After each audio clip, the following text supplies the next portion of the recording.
और मधुर प्रभु जी कैसे हो आप? बड़े दुखी लग रहे हो मेरे को, क्या हो गया? क्या बता दुख है।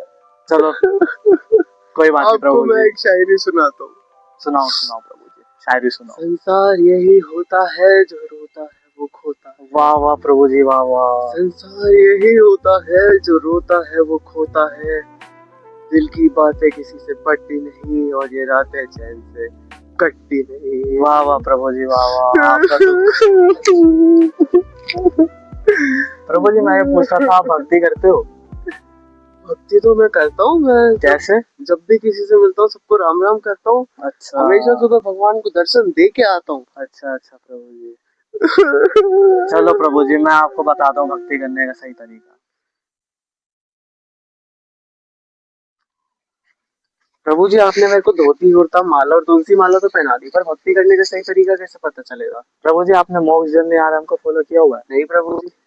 तो आप पहले मोक्ष जर्नी विद आरएम को फॉलो करो, और आप भी, ताकि आपको पता चले कि भक्ति करने का सही तरीका क्या होता है। हरे कृष्ण।